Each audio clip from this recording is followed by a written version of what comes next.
백두와 금강.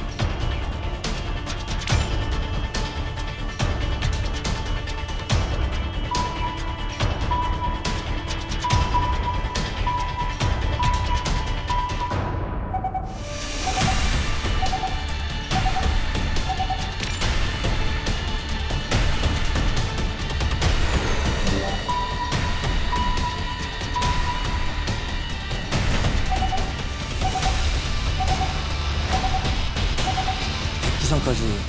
야, 백두산까지 가면 엄청 멀리 가네요.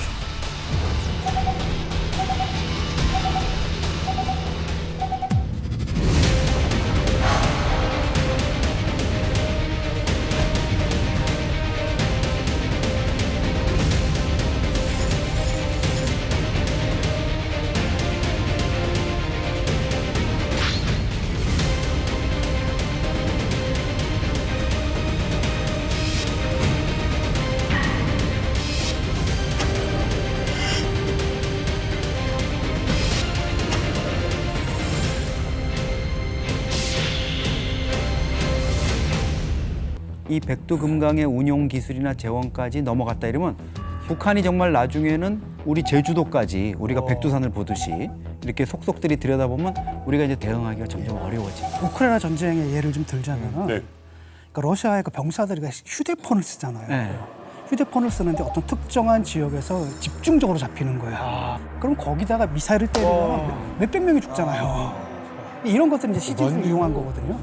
이럴 때 쓰는 게 이제 바로 이런 자산인데 만약에 우리가 이걸 어떻게 운영하고 있고 그 운영의 원리가 뭔지를 그쪽에서 안다라고 한다면 거기서 대비책을 세울 거라는 거예요. 와 이거 무서운 나 거예요. 이거 생각도 안 해봤어. 그러니까 내가 국방부에서 이제 통신부대에 근무할 때인데 에드벌룬이라고 있어요.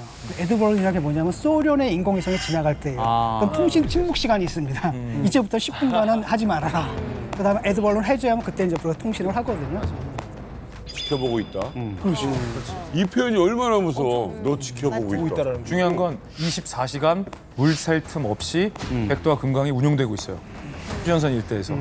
그러니까 24시간 물 샐 틈 없이 우리가 영상과 음성 정보를 3D로 보고 있다고 한 거예요. 그러니까 김정은이 눈에 가시로 여기는 게 이 하늘에 떠 있는 어떤 군사작전을 하게 되면 바로 우리가 알 수 있는 그런 어떤 감시망이 있다는 거잖아요. 그렇죠.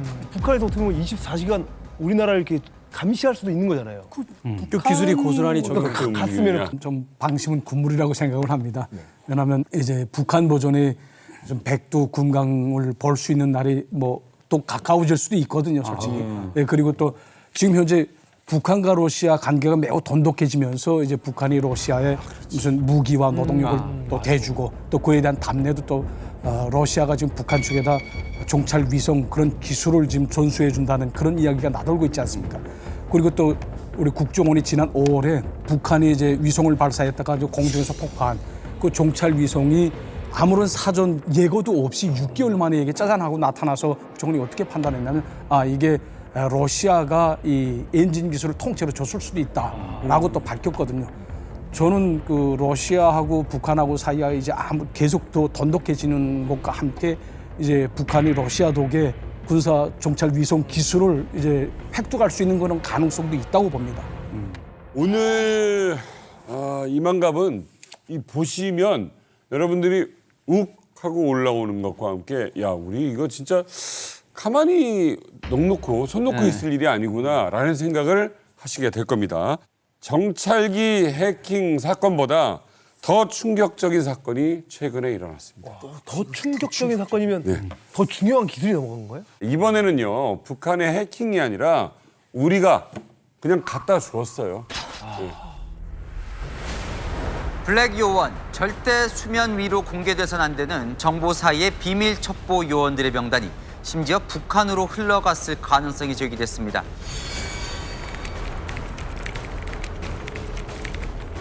유출된 기밀에는 해외에서 활동 중인 우리 비밀 요원들의 신상 정보가 포함됐습니다.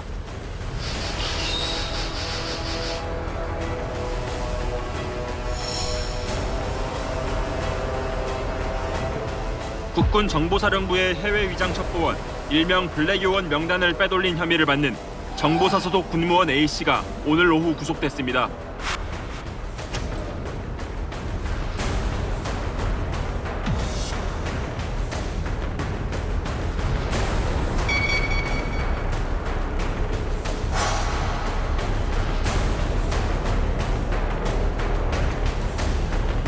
결국 군은 신상이 노출된 해외 정보 요원들을 급거 귀국시켰습니다.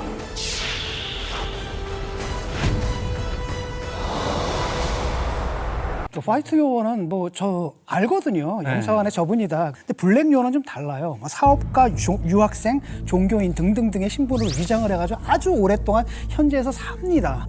아무 관계가 없는 겁니다. 공식적으로는 국정원하고 아무 관계가 없이 거기서 이제 그렇기 때문에 수단도 굉장히 자유로운 겁니다. 합법적인 수단뿐 아니라 불법적인 수단까지 다 동원해서 자기 국가의 이익을 위한 정보를 상대국에서 이렇게 탈취를 하는 거거든요.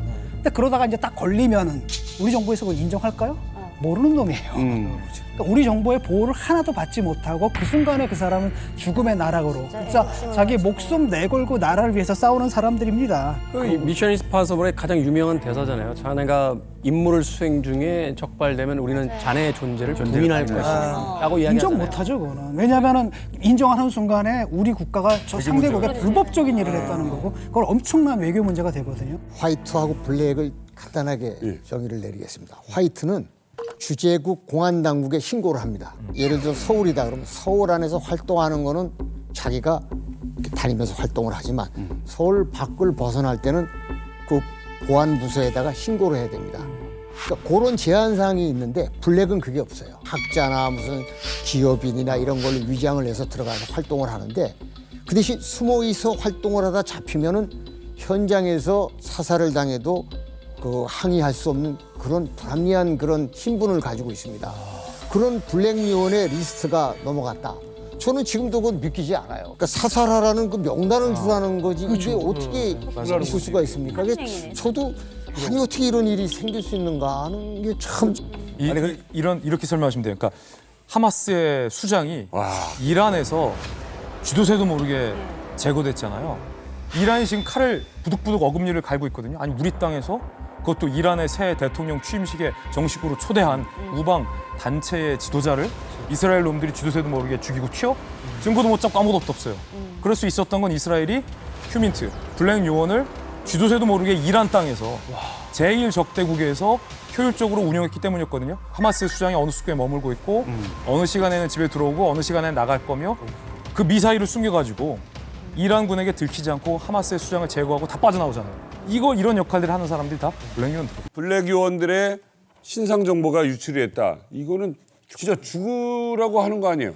그렇죠. 이게 뭐 우방국에서 또 이런 일이 벌어지면 사실 어느 정도 또 양해가 되고 뭐 추방되는 정도로 이렇게 될 수가 있는데 사실은 이제 시리아나 이란 이렇게 우리가 평소 때 여행 금지가 돼 있거나 접근이 안 되는 지역에도 우리 흑색 요원들이 직접 침투하거나 아니면 그 협조망을 구축해가지고 운영이 되거나 이래서 유사시의 어떤 상황, 특히 이제 우리 안보와 관련한 상황이 생길 때 공작을 할 수 있게 이렇게 구축이 돼 있는데 그 망이 이제 다 노출이 된 거죠.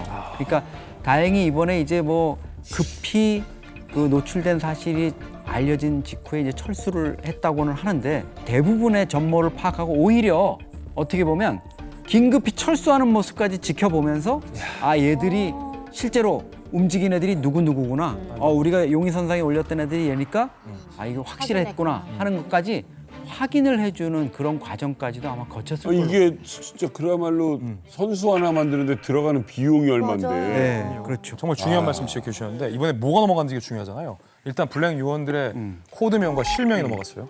그다음에 이 블랙 요원들이 어느 나라 국가에서 언더커버 잠입해 있는지 활동 국가가 노출됐어요. 얼굴도 알겠다. 얼굴도 알려졌고 주소도 알려졌고 차량까지 다 넘어갔어요. 통째로 다 넘어갔다고 보면 되는 거고 앞서서 이제 이란에서 활동 중인 블랙 요원의 명당도 이번에 북한으로 넘어간 것이 확인을 했는데 이란에서 활동하는 우리 블랙 요원들이 뭘 가져왔냐면 이스라엘과 팔레스타인 무장단체가 전쟁을 했잖아요. 그런데 팔레스타인 하마스가 북한제 무기를 쓰더라 라는 정보는 우리 블랙 요원들이 거기에서 목숨 걸고 이란과 이스라엘 등에서 전쟁터로 오가면서 눈으로 직접 확인한 정보예요. 그걸 가지고 돌아온 요원들이 이 블랙 요원들이에요. 목숨 걸고 그 정보 들고 온 사람들의 실명과 명단이 넘어간 거니 심각한 거죠. 러시아, 시리아, 이란 등 북한과 우호 관계에 있는 나라들이란 말이죠. 그렇기 때문에 북한에 관한 정보를 가장 많이 얻을 수 있는 데가 또 여기예요. 그나마 이번에는 인적 피해는 없었는데 그 뭐냐 북한의 입장에서도 확인이 필요하거든요. 그래가지고 결국 이렇게 큰 피해는 입지는 않았는데 사실상 문제는 뭐냐면 그분들 심는 데 들어간 시간이 얼마예요? 그럼. 이걸 다시 심어가지고 이렇게 키우는데 굉장히 오랜 시간이 걸릴 거라는 거죠. 그리고 이분들은 이제 다시 이제 그 현장에 이제 복귀를 할 수가 없어요. 그 오랫동안 베테랑으로 길러졌는데 이분들은 이제 그냥 국내에서 이제 데스크 업무나 보거나 이제 이렇게 해야 되는. 그러니까 노출된 사람 못 쓰죠. 그렇죠. 그 노출이 된 그분도 그 요원도 사실은 이제 신속하게 대피를 해서 뭐 괜찮다고도 할 수 있지만은 문제는 3년, 5년, 10년간 어떤 가장 활동을 하면서 뻗친 협조자들이 많습니다. 이 뿌리가 이렇게 있잖아요. 그럼 이건 없어졌다. 이 뿌리들은 다 현지 공안당국이 다 봅니다. 이렇게 다 통째로 다 이거 다 어떻게 할 겁니까 나중에? 말을 안 해 그렇지. 이게 굉장히 이게 심각한 겁니다. 사실. 그 얘기를 조금만 더 제가 미치겠다 이거. 연장선상에서 설명해 드리면은 통상적으로 인적 자원을 다 휴미트라고 해요. 근데 이제 블랙 요원들이 현지에서 자신만의 정보망을 구축합니다. 그러니까 예를 들어서 제가 기자인데 사실은 여러분 저희 기자가 아니에요. 기자 신분으로 활동한 블랙 요원이에요. 그리고 저는 중국에서 활동하고 있어요. 예를 드는 거예요. 진짜가 아니라. 그러면 일단 저라는 블랙 요원 한 명을 선발해서 이 저의 어떤 이력을 세탁하고 위장 신분을 만들어주고 현지에서 내가 블랙 요원이 아니라는 것을 들키지 않을 정도로 완벽하게 준비하는 데만 적게 잡아 3에서 5년이 걸려요. 3년은 걸리겠다. 흑금성 아저씨도 3년. 술 마시고 막 그 그냥 한량 짓 하고 돌아다녔잖아요. 불량배처럼 살고. 왜냐면 이 사람의 이력이 추적될 것을 대비해서 추적을 하더라도 한 3년간은 정말 동네 한량처럼 살고 나서 파견하는 거거든요. 현재 급파된 블랙 요원이 나의 어떤 정보망, 현지의 소식통들을 포섭하고 이 사람들과 비밀리에 관계를 맺고 점점 정보의 수위를 에스컬레이팅해서 높여서 정말로 고위급 민감한 정보, 예를 들어 야 이번에 하마스가 때린 미사일 북한 거야 라는 이런 고급 정보까지 도달하려면 현지에 파견돼서 한 10년에서 15년은 걸려야 돼요. 맞죠. 그런데 이번에 이런 블랙 요원들의 신상이 공개되면서 이 사람들이 중요 문서만 소각하고 서둘러서 빠져나왔거든요. 그러면 활동했을 때 심어놓은 정보원이 못 잡아도 10에서 15명 될 텐데 블랙이랑 같이 관계를 맺고 있었던 정보 협조자들은 그냥 현재 그대로 덜렁 남겨져 있는 거야. 이런 정보망을 다시 복구하려면 또 얼마의 세월이 걸리겠습니까? 10년이 걸리는 거예요. 뭔 짓을 저지른 겁니까 이 사람? 나라를 팔아먹었지. 기가 막힌 거는요. 북한이 해킹한 게 아니라 대한민국 사람이 이걸 유출했다는 사실이에요. 맞습니다. 유출한 범인으로 구속된 A 씨. 그는 누구인가? 국군 정보사령부 해외공작 담당 부서입니다. 이게 이해가 안 돼요. 이게 저도 이해가 안 가는 게 이게 블랙 요원 신상 정보는 정보기관 자체의 생명인데 이걸 갖다가 누가 그냥 꺼내갈 수가 있다는 것 자체가 저는 이해가 안 됩니다. 이게 만약에 가능하다 하더라도 정말 최고위급의 아주 극소수만 볼 수 있게끔 굉장히 엄격하게 제한된 거거든요. 근데 일개 공무원이 이걸 꺼낸다? 이게 도대체 평소에 관리를 어떻게 했는지 난 이해가 안 가요, 솔직히. 사실 이제 우리가 대단한 그 극비에 속하는 비밀인 것 같지만 뜻밖의 아주 허술하게 관리되는 부분이 있어요. 우리가 지난번에 그 미군 병사가 중요한 내용 이런 것들을 이제 유출해가지고 문제가 된 적이 있었을 때도 도대체 미국같이 철저한 그 시스템에서 어떻게 일개 병사가 더 비밀 내용을 다룰 수 있지 이런 문제가 됐었는데 이번에도 그 비슷한 케이스가 아닐까 이런 생각이 듭니다. 이 아마도 20년 동안 정보사에서 부사관으로도 근무하고 이러면서 자기가 구축한 네트워크 이걸 통해서 수집을 한 것 같아요. 그렇지 않으면 자기보다 직급이 높은 상급선에서 조력자가 있었거나 협조자가 있었거나 이런 가능성이 아니면 좀 설명이 되기가 어렵습니다. 그럼 이게 단독 범행이 아니라 의식적이든 무의식적이든 공범이 있다라는 의미가 되는 건가요? 방금 여러분이 제기했던 의문처럼 조력자가 있을 수도 있어요. 그렇죠. 그 부분은 아직 세상에 드러나진 않았어요. 네. 자, 그러면 정보사가 이걸 어떻게 수사를 했을까? 4월부터 이 정보 유출 사실을 인지하고 있었어요. 그래서 기밀 유출자 색출을 위해 전 직원의 휴대전화 목록까지 이제 제출받았습니다. 네. 이 말은 정보사 상부에서 군무원 한 명이 아닐 수도 있다. 조력자가 있을지도 모른다라는 의심을 했기 때문에 사실은 전 직원의 통화 기록을 제출하게끔 한 거겠죠.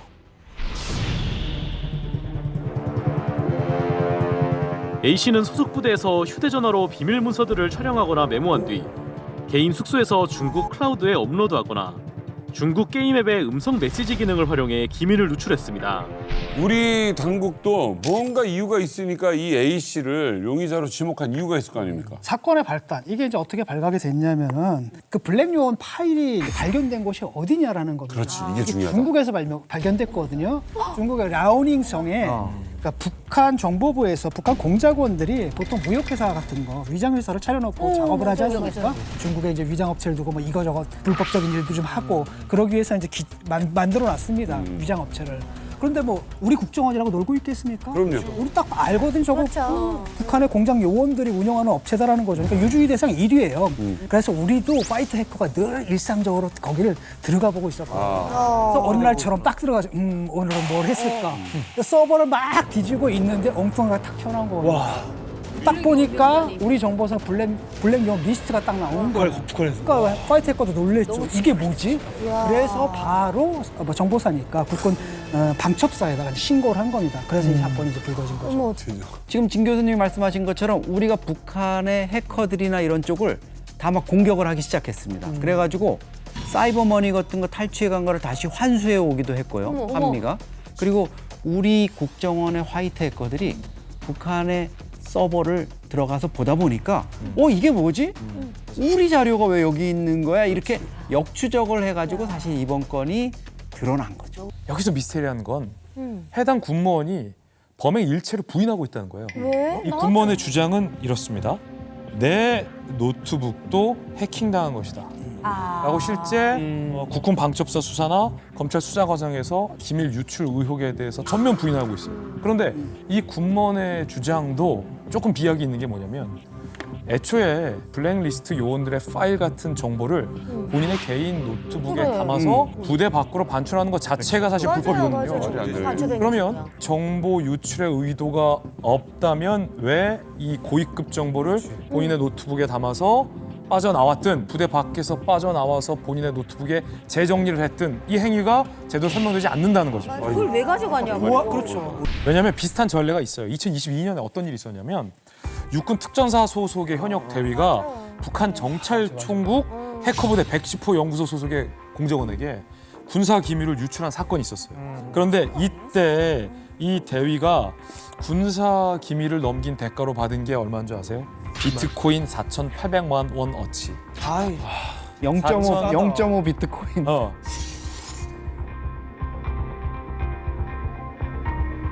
근데 그걸 받고 뭘 넘겼다고요? 자, 그러면 뭘 넘겼는지가 좀 황당해요. 일단 이 현역 대위가 소속된 부서가 어디냐? 유사시에 북한의 수뇌부를 제거하고 전쟁 시에 적의 지휘 시설을 마비시키는 특별 임무를 맡고 있는 곳이었어요. 그렇기 때문에 민감한 기밀 정보를 많이 취급하고 있었죠. 적 수뇌부 제거 등과 관련된 작전 계획, 그리고 육군 보안 수칙, 국군 합동 지휘 통제 체계의 로그인 화면을 실사로 통째로 유출한 거예요. 그리고서 받은 게 4,800만 원어치 비트코인, 1비트코인도 안 돼요. 그 돈에 국가 기밀을 다 팔아 넘긴 거죠. 팔아 넘겼다라고 하면 결국은 이제 여러 가지 동기가 있네요. 하나가 이제 돈이고 4,800만 원 아까 나왔잖아요. 그보다 더 황당한 게 있었습니다. 2018년에 정보사 장교가 중국 현지에서 활동하는 요원 신상 기록을 일본 측하고 중국 측에 넘겼는데 그때도 정보사네. 그래 건당 100만 원이. 그러니까 이 잘 뽑아야 돼. 100만 원이요? 네.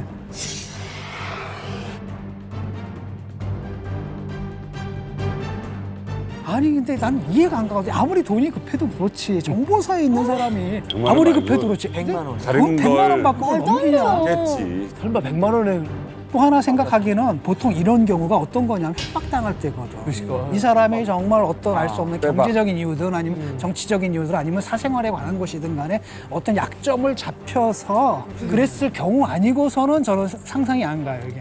그럴 수 있어. 저도 이제 보이비 했을 때 그 궁에 많이 가지고 해봤지. 돈이 없을 때는 그 생각했어요. 야, 안기 새끼들은 뭘 하냐고. 나 좀 접촉하지. 야, 그 생각을 했댔어요. 성스러운 일꾼이다. 칠시 정보 훌륭한 사람도 그런 생각 안 해. 그러니까 그게 진짜 이 사람이 궁해지거나 이게 뭐가 잘못되면은 그 생각을 하게 돼요. 그러니까 이게 야, 안기부에서 와서 돈 주면서 야, 이거 뭐 보이비 사료 줄게. 난 당장 주겠어.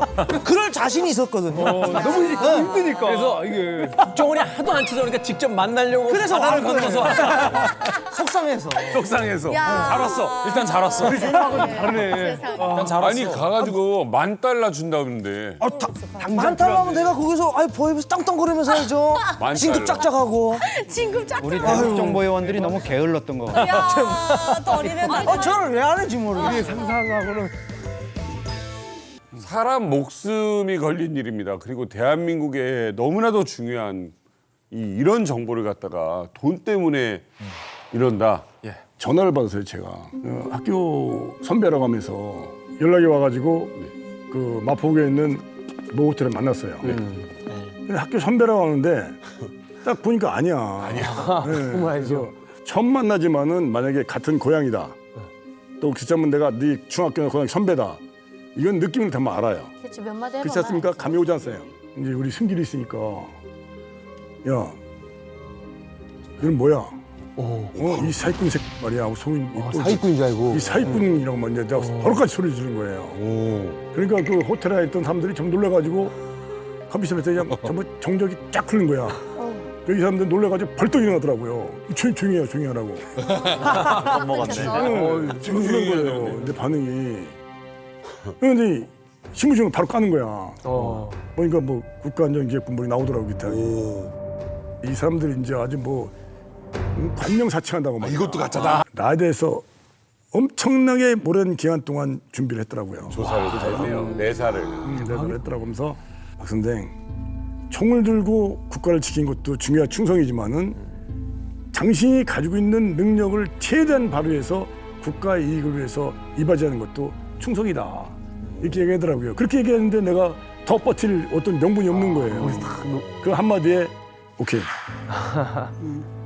승낙을 깨끗하게 한 거예요. 그 말. 좋네요.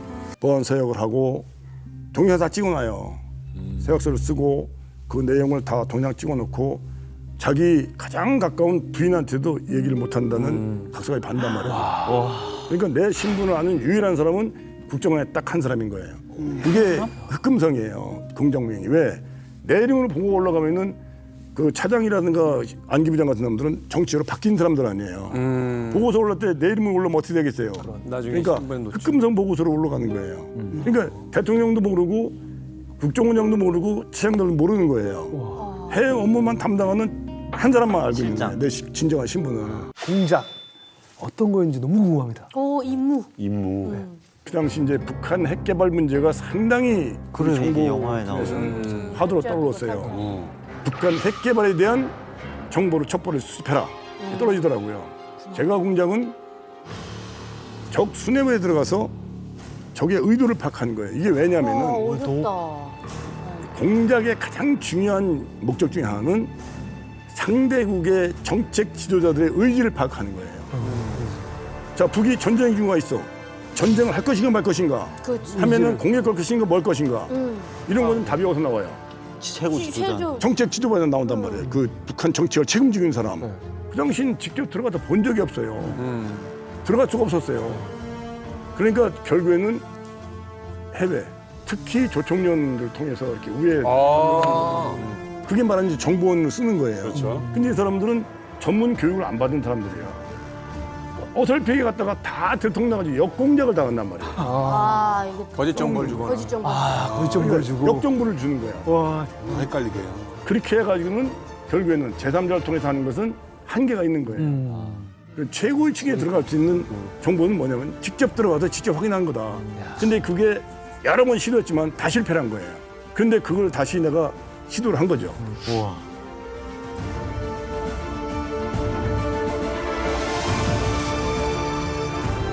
이사를 하는데 그날 저녁에 이사를 한 저녁에 이렇게 음료수하고 과일을 갖고 왔어요. 앞집 아줌마가.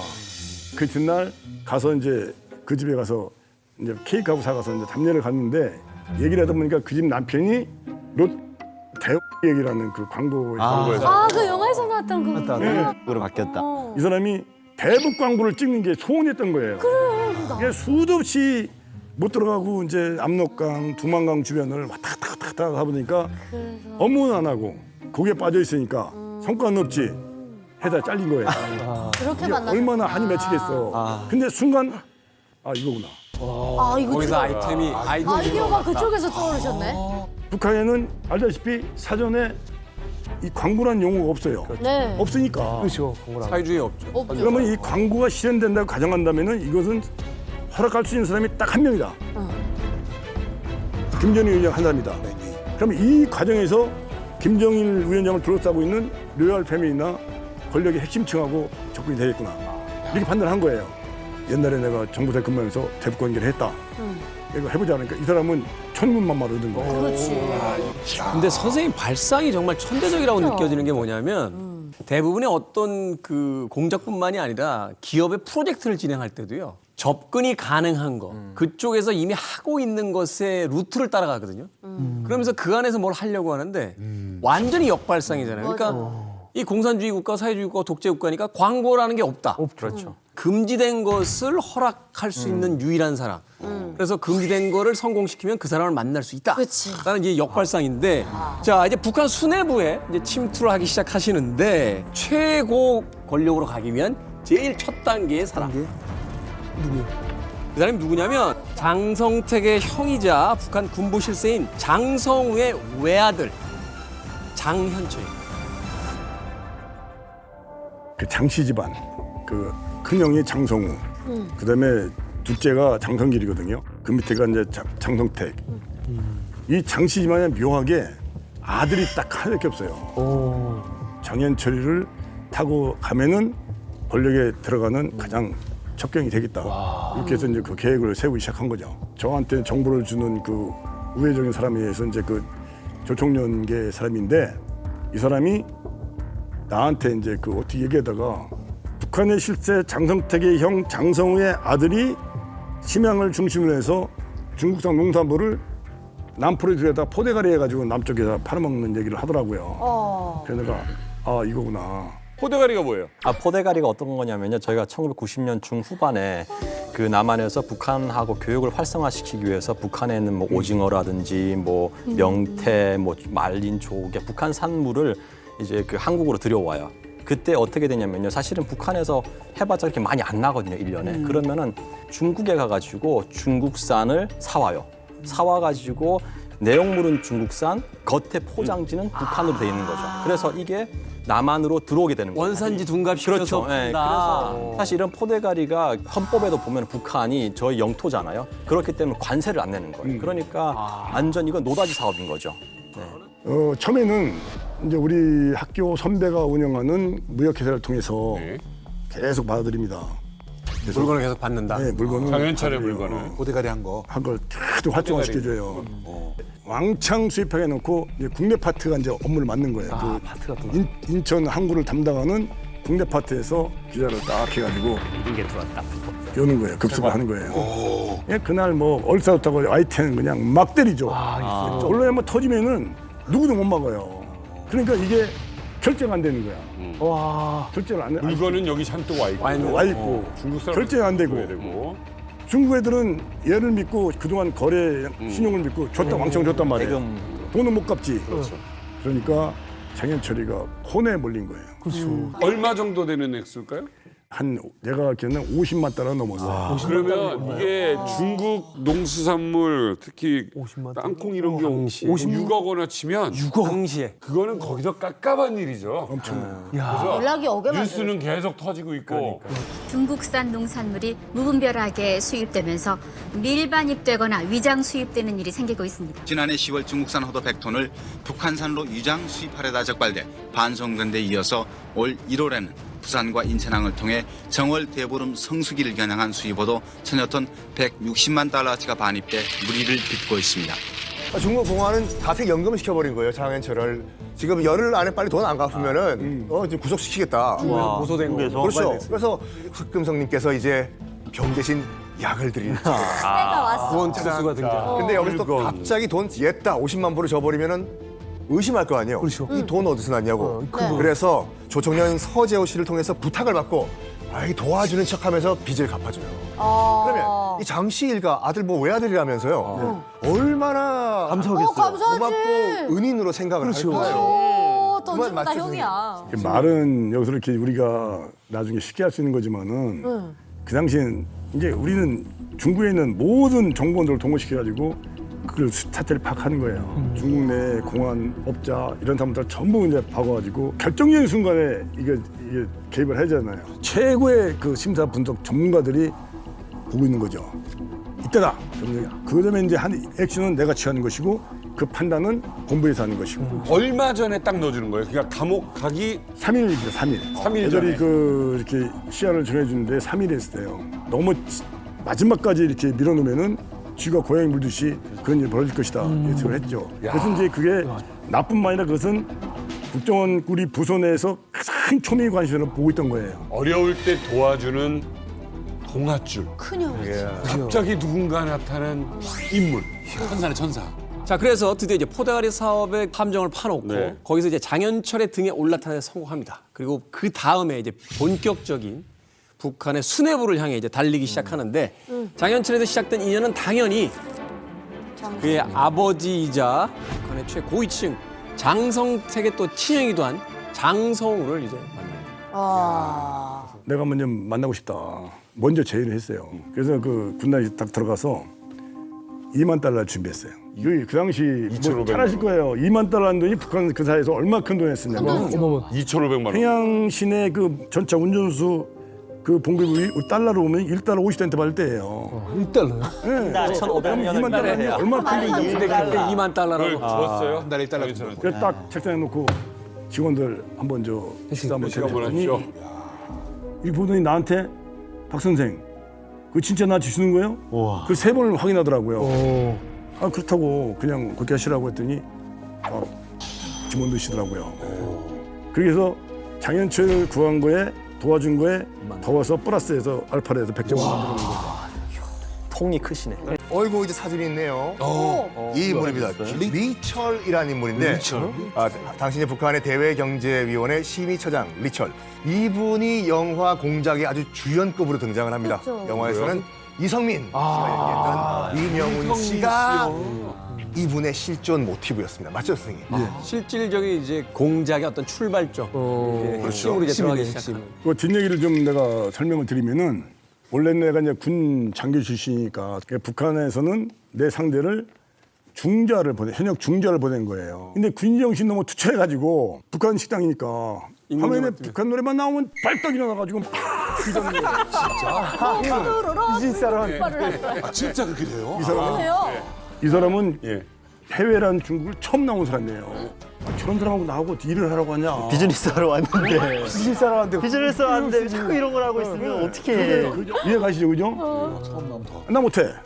나 그러려면 나 돌아갈 거야. 돈이고 지고 나 안 해. 영화에서 또 그래서 거부를 한 거예요. 내가 이거 잘하지만은 거부도 잘합니다. 이렇게. 나 안 해. 난 못하는데 저런 놈하고 일 못해. 그냥 확 질러버렸다 했더니 그 다음에 내보내준 게 그 바로 이철이를 보내주는데. 그래서 거부하니까.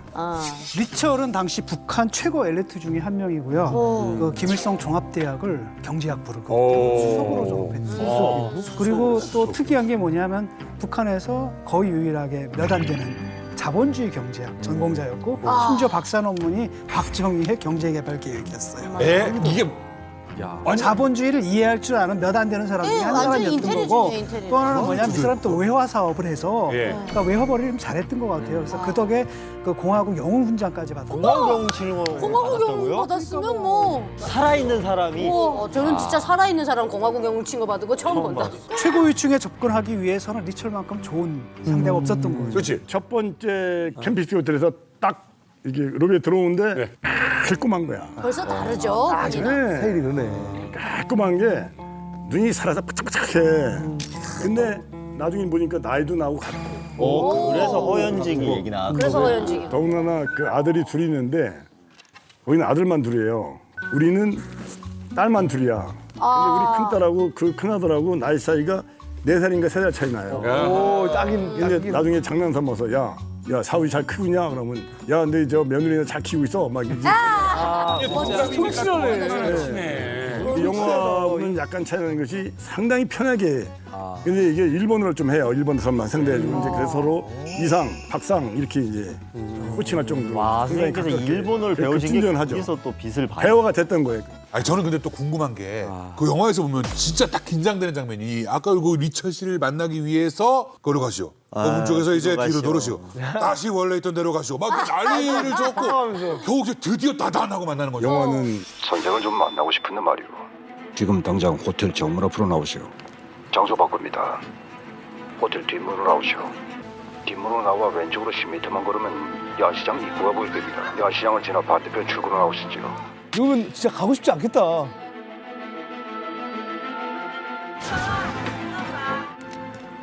공영 현관을 따라 쭉 걸어오시다 보면은 출구 앞에 고려관이라는 식당이 보일 겁니다. 거기서 뵙겠습니다. 아, 처음부터 고려관이라고 하지. 그러니까 이제 동선을 길게 잡아서 또 다른 사람 누가 오는지 계속 보는 거죠. 그렇지, 그렇지. 뒤에 누가 따라오나.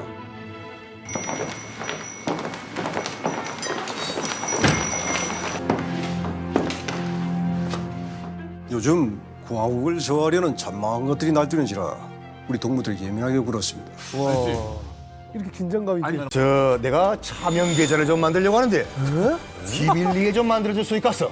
진짜라고 이게? 맞죠, 선생님? 북한 2인자가 차명 계좌를 만들어 달라. 맞아요, 선생님? 가장 중요한 것은 역시 그런 그 통제된 국가일수록 통치자금원이에요. 네. 우리 내부에서 판단은 약 400억 달러 정도의 비자금이 스위스에 예치된 걸로 이렇게 판단하고 있었어요. 얼마요? 400억 달러? 400억 달러. 얼마예요? 400억 달러. 달러면 40조 원. 40조? 그 당시에? 그러니까 북한 사람들이 국제적인 은행에 계좌를 개설하는 게 불가능한 걸 알아낸 거예요. 네. 그래가지고 이게 HSBC하고 홍콩은행에 두 개의 구좌를 트는데 내 이름으로.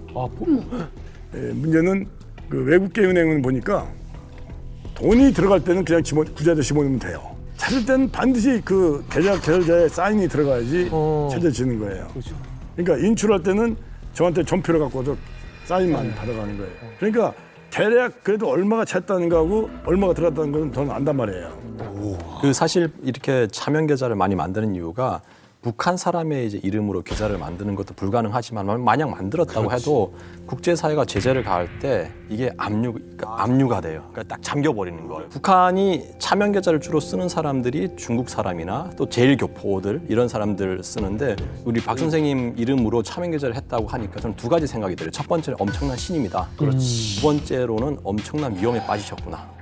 왜냐면은 차명 계좌에 잘못 접근하거나 손을 대거나 이렇게 했다가는 제거할 수도 있고 큰 돈이 들어갔기 때문에. 그러니까 이제 실례를 하지만 손을 대면 죽이겠다라는 경고일 수도 그러니까 경고일 수도 있는 거죠. 엮었다, 완전히 엮었다. 선생님 뒤져보셨어요?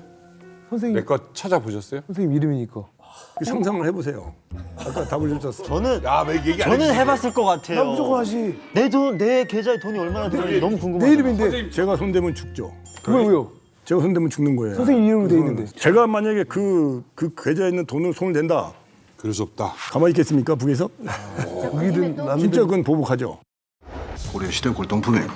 박 선생이 남쪽에서 현금화 시켜주시면 좋겠습니다. 북한과 광고물을 제작하기로 합의함으로써 남북 교류에 새로운 장이 열릴 것으로 기대되고 있습니다. 근데 북한 측에서 아무리 지금 광고를 하겠다고 해도 이거를 김정일 위원장의 제가 없이는 못하는 거잖아요. 그쵸. 그럼 누가 바로 그게 김정일에게 과연 거죠. 보고할 거냐. 그러니까 광고를 모르니까 심지어는 그 전문가들 들여다가 북경에서 한 달 동안 교육을 시켜요. 광고가 뭔지를. 우리나라의 광고 전문가가 가서 국제방송에서 남녀 직원들을 10대 명씩 그 장기간 투숙시키면서 광고를 처음부터 개요부터 교육을 시킵니다. 다 준비 끝났어. 누가 김정일 위원장한테 준비만 했어. 마지막 이 카드를 내밀 것이냐. 누구 서로 안 하는 거예요. 너무 겁나니까. 그게 이제 그 고양이 목에 있는 누가 방울을 달 것이냐인데 얼마나 애매한 문제겠습니까? 잘못 말했다면 천하의 장성택이든 말 잘못했다가는 광고를 이 자식 이거 하면 그냥 끝나는 거 아니에요. 그러니까 그 겁을 내는 거야. 이때 또 나. 왜냐하면 아직 남아있는 인물이 있으니까. 두 명이 있으니까. 두 명도 남아있는 거예요. 되게 궁금하다. 흑금성 북수내부 침투 루트인데 너무 궁금하다. 이렇게 흑금성의 광고 사업이 지지부진했어요. 이때 어쩌지? 리철에게서 전화 한 통이 걸려옵니다. 박 선생, 내일 평양에서 중요한 손님이 한 분 가는데 이 사람이 이제 김정일 장군과 독대를 할 수 있는 라인이 있어. 이분을 잡으면은 광고 사업 아주 탄탄대로를 달릴 것이야. 라고 얘기를 해요. 자, 그 사람이 누구냐면 바로 짜잔. 아이고, 사진이 없네요. 윤기철이라고 당시 김정일이 신임을 하던 보위부의 시세, 보위부 부장이었습니다. 밥을 먹다가 갑자기 지금 이 김영룡 제1부장이 흑금성에게 질문을 던집니다. 6.25가 북침이요 남침이요? 빨리 대답하시오. 세다. 이거 어떡해. 빨리 대답하시오. 민상 씨 빨리 대답하시오. 어머, 어떡해. 롤렉스 시계가 그러니까 뭔가 의도를 가지고 물어봤겠지요. 네. 정말 북침으로 생각하냐 남침으로 생각하냐 여기 말 대답 잘해야 돼요. 잘해야 돼. 또 돌아갈 수 있어. 여기에 정말 저는 깜짝 놀랐습니다. 흑금성 선생님은 이런 대답을 했어요. 남침이고 북침이고 그게 뭐가 중요하냐. 6.25 전쟁이 한반도를 통일하기 위한 전쟁이었기 때문에 만약 북측에서 한반도를 하려고 했으면 남침이고 남측에서 통일을 하려고 했으면 북침이다. 근데 6.25 전쟁은 북이 한반도 통일을 위해서 일으킨 전쟁이기 때문에 남침이다. 아주 선을 잘 타고 넘어갔거든요. 아니 선생님은 어떻게 해서 이런 대답을 그 0.5초 사이에 진짜 이렇게 하신 거예요? 그동안에 이제 제일 중요했던 것이 마지막까지 테스트한 것이 이제 점검한 것이 어느 순간이냐. 북에서 나를 신뢰한 것이 어느 선이냐. 그것을 여러 방법으로 이제 자꾸 체크를 하지 않습니까? 그런데 이 정도의 위치한 사람이 남침인지 북침인지 모르는 역사적인 사실을 모르는 사람이 아니다 말이야. 그렇지. 알고 본다고 이제 0.5초에 순간적으로 대답하고 0.5초 내에 얘기를 해야 되는 거예요. 0.5초. 그러면 그 순간적으로 하면서 그거요. 그게 지금 말한 대로 이렇게 대답을 한 거예요. 아무것도 안 하더라고. 나중에 한 달이나 지났는데 이철이 나한테 막상 그때 북침했다고 하면 선생 우리가 끝났어요. 오히려 그 의지가 살아있다 이거야. 아하. 뭐 이런 경험도 있었다고 하시던데 노동당 그 입당하라고 했는데 거절했다고 총까지 꺼냈다고. 이건 사실입니까? 난 이거는 사실 선생님 제일 좀 의문이. 약간 영화적인 어떤 드라마 같은 느낌도 좀 있어서. 영화에서하고는 그 총을 겨눈 건 맞는데 최초에 내가 북을 접촉해서 들어가면서 북에 포섭되는 과정에서 가장 상징적인 것은 우선 노동당 입당을 들었어야 돼요. 그죠? 입당을 해야 되고 그다음에 충성세역을 해야 돼요. 이게 기본. 결국 밀봉교육을 받는 게 세 가지가 북에 간첩이 되는 가장 포섭되는 가장 그 기본이란 말이에요. 그걸 나는 안 한 거예요. 왜? 하는 것이 이상한 거야. 내가 알고 있는 너희들한테 충성한다. 이건 네 주체장을 따른다. 난 못해 그렇게든. 사업가니까. 네, 오히려 반대로 치고 간 거예요. 그런데 갑자기 그날 그 김영룡 부부장이 시비를 거는 거예요. 왜 박 선생은 지금까지 공화국에 크나큰 은혜를 받고 이런 까지 해줬는데 입당도 안 하고 충성세역도 안 쓰고 교육도 안 받고 하느냐 이거야. 그걸 시비 걸더라고요. 한다 못한다 이 동무 말이야. 아무래도 말이야 그 안개부 끄나무 같은 산동 별얘기 다 하는 거예요. 근데 나도 이제 계속 방어하니까 권총을 딱 빼더니 맞박이 권총이 되더라고. 이 쫑깍 이거 죽인다고 말이야. 진짜요? 진짜 화났구나. 거기서 내가 이제 오줌 지르면 안 되잖아요. 왜 그 때리려고 하면 때려봐 우리는 하지 않습니까? 그 영화에서라 그러지 그지. 진짜로 이게 한번 그 상황을 생각해 보세요. 권총을 빼들고 이 쫑까지 쏴 죽인다고 못박이 데리려는데 거기서 밀리면 진다고 생각했던 거죠. 끝까지 내 스타일을 밀고 나가자. 그래 쏴 죽여봐. 나 하나 죽여서 네 공화국에 이익이 되면 죽여. 그럼 세게 나가요. 내가 그런 그 각오 하나 왜 왔겠느냐. 죽여봐. 못 죽이죠. 그러더니 딱 그러면서 선생은 지금부터 우리 공화국 포로야. 포로라고 하더라고요. 안 보여야겠다는 거야. 잡겠다는 거죠. 납치. 그런데 순간적으로 이왕 이런 거 뭔가 있다 판단하고 이왕 사고 치면 더 크게 사고 치자. 밥상을 그냥 확 가다 엎어버리겠어. 이야. 밥상을 그냥 확 가다 엎어버리겠어. 이야. 그러니까 그 대단하시다. 나한테 협박하는 일부 부장한테 여기다 밥상을 그냥 확 엎어버렸으니까. 와 이거 너무 난리 났을 거 아니에요. 맘대로 해. 나 잡아가지고 돈 해. 그럼 나오니까 나를 안내하는 그 아가씨가 있잖아요. 항상 이렇게 심부름하고 바깥에 다 들었을 거 아니에요. 그 얘기를 사시나무를 떨고 있는 거예요. 이 사람 죽는구나 싶어서. 응, 자기도 이제 나보고 선생님 저분이 어떤 분인데 그러시냐고 막 이제 그러는 거예요. 내가 들으라고. 죄송합니다. 방송 용어인데 야, 시끄럽게 저기서 죽어라. 그러고 내가 그냥 와버렸어요. 방송에 못 나가겠네요. 제작에는 삐삐삐삐삐삐 하고 나가네. 감정이 그대로 전달돼야 되니까 사실이니까. 나중에 알고 보면 내가 판단해 보는데 그것도 마지막 시험했다. 와. 근데 그것까지? 그 상황. 나중에 보니까 이 상황을 몰래카메라로 김정일 위원장이 다 보고 있어. 이게 모르겠어요. 나는 이거 몰카 있는지는 선생님의 상상인데. 생각일 수도 있고. 저도 김정일이가 봤으리라는데 한 표예요. 리철이 이제 방에 찾아와요. 그러면서 박 선생 10시까지 자지 말고 대기하시오. 옷도 깨끗한 옷을 입고 이왕이면 샤워 좀 하고 대기하시오. 이런 말을 해요. 그러면서 나갔는데 가만히 봐도 깨끗한 옷을 입고 샤워를 하고 밤 10시에 대기를 하라. 라는 것은 드디어 내가 만나는 것이 아닐까라는 생각이 들었지 않았을까요? 그 이참사한테 그런 얘기 들었을 때 오늘이구나. 바로 이제 직감하게 준비를 했었죠. 항상 들어갈 때마다 언제든지 만날 수 있는 그 가능성을 열어놓고 준비를 했던 거예요. 그래서 이제 그 김정일 위원장의 어떤 그 성향이라든가 습관이라는 걸 먼저 연구하고 교육을 많이 받죠. 준비를 하고. 그래서 됐구나. 이게 감을 직감적으로 했죠. 왜?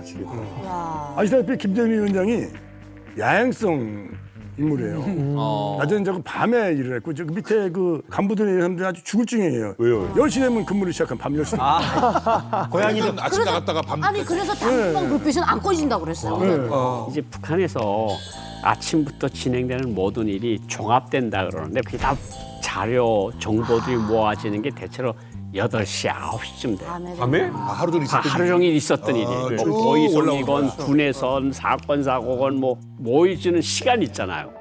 10시, 11시가 되는 거야. 그러니까 북한 간부들은 다 야전 침대를 옆에다 놓고 살아요. 누워있다 전화통 딱 옆에 누워있다가 그냥 전화 벨만 울리면 그냥 총알같이 일어나서 전화 받는 거지. 그래서 김충일이라는 외교부 제1부부장이 있었는데 전화 너무 잘 받으니까 김정일이가 이건 내 사람 내가 직접 옆에서 쓰겠다 그래서 선전선동부 제1부부장 외교부 제1부부장보다 세거든요. 그 자리로 그냥 데려갔어요. 전화 잘 받아서. 전화 잘 받아서 그 사람이 김정일의 서기실장까지 하거든요. 그러니까 전화 벨이 벌써 2번, 3번 울리게 하면 안 돼. 드디어 흑금성 기나긴 공작 끝에 북한의 존엄 김정일을 만나게 됩니다.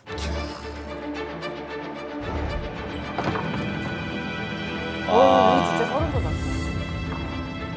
진짜 이럴까 진짜. 모르죠, 북한 사람들 다. 모르죠. 저런데 있는 줄도 몰라요.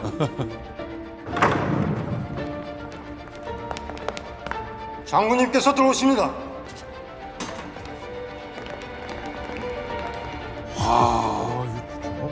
포스가 진짜.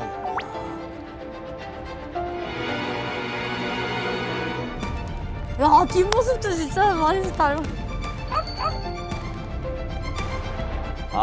이 강아지 보고 나 좀 놀랐어.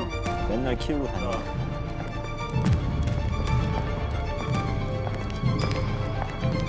자, 드디어 모습을 드러낸 김정일 위원장. 진짜 우와 대박이야.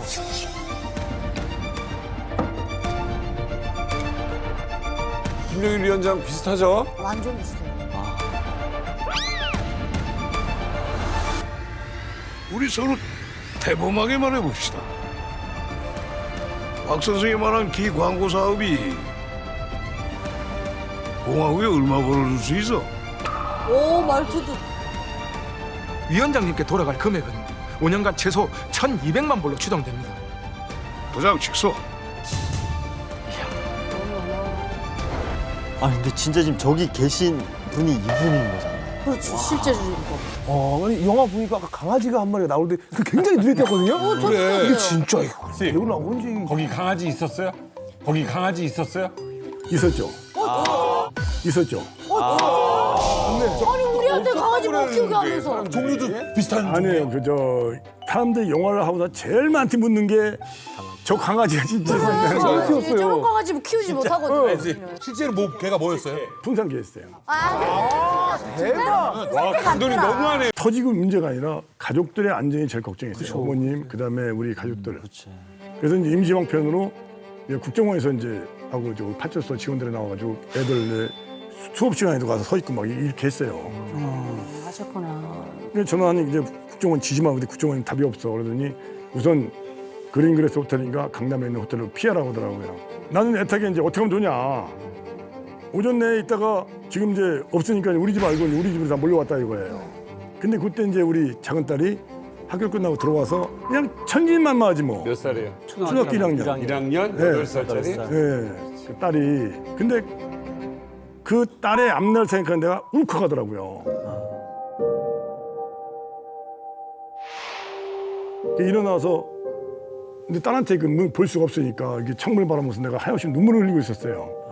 그걸 그 기자가 봤던 것 같아요.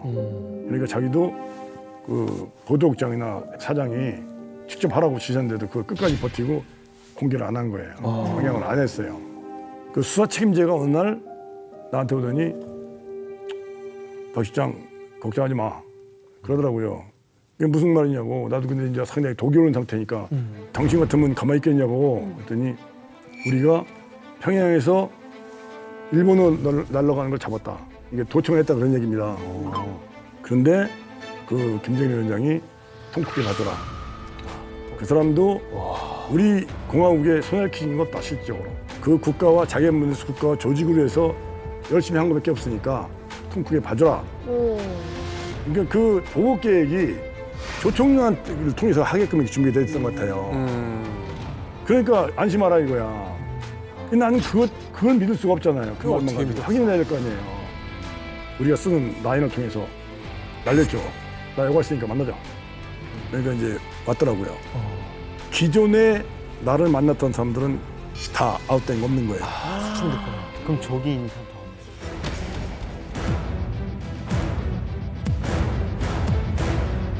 그리고 이철 참사만 같이 나온 거예요. 공작원이 아니었습니다. 예. 군인 아니니까. 그러면서 그때 내가 이제 그 얘기를 한 것은 좋아, 난 아주 지키겠다. 다만 우리 가족과 우리 어머니는 즐겁지 않느냐. 내가 지금 이제 들어가면 내가 공학 들어가서 내가 하라는 대로 하겠다. 그러면서 똑같은 얘기를 하더라고요. 내가 우리 국정원 수사 담당자가 나한테 해줬던 얘기를 장군님께서 이렇게 해서 통크게 봐주겠다. 똑같이 하는 거예요. 실제 우리 국정원에서 잡았다는 얘기 아니에요. 거짓말한 게 아니란 얘기예요. 그렇게 확증이 되고 안심을 한 거죠. 왜 통크게 봐줬을까요? 실제 아까도 초대 말했잖아요. 공작의 목표가 적을 혼란하게 한다든가 누구를 암살하든가 오늘 시설을 뭐 핵실을 파괴한다든가 포토가 이런 게 아니란 말이에요. 의도를 파악하고. 나는 그 속에 들어가서 우리가 필요한 정보, 있는 정보만 가져오는 것이 내 공작 목표란 말이에요. 그 좋은 정보를 갖고 와야 되는 거야. 그렇기 때문에 실질적으로 북에 대해서 내가 손해를 끼치는 건 없는 거예요. 그게 이제 첫 번째 명분이 됐을 것이고 실지는 내가 판단하는데 이것 때문에 그랬을 거예요. 돈을 많이 벌어다 줬으니까. 내가 볼 때는 골동품에 대해서 상당히 미련을 갖고 있었던 것 같아요. 아니 아까 그 흑금성 공작이 실패로 끝났잖아요. 아 지금 근데 아직 광고 안 찍었네? 안 찍었는데 근데 우리는 광고를 봤잖아요.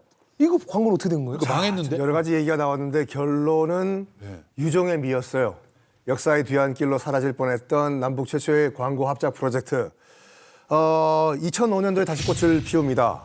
이제는 안기부 공장명 흑금성이 아니라 대북 사업가 박채서의 신분으로 북한 내부에서 촬영하려고 하려고 했던 광고가 약간 그 계획을 틀어가지고 중국 상하이에서 최초로 남북 합작 광고 프로젝트가 완성이 됩니다. 그래서 결국에는 흑금성의 작전은 마지막에는 잘 마무리가 됐습니다. 우와. 성공했던 거죠.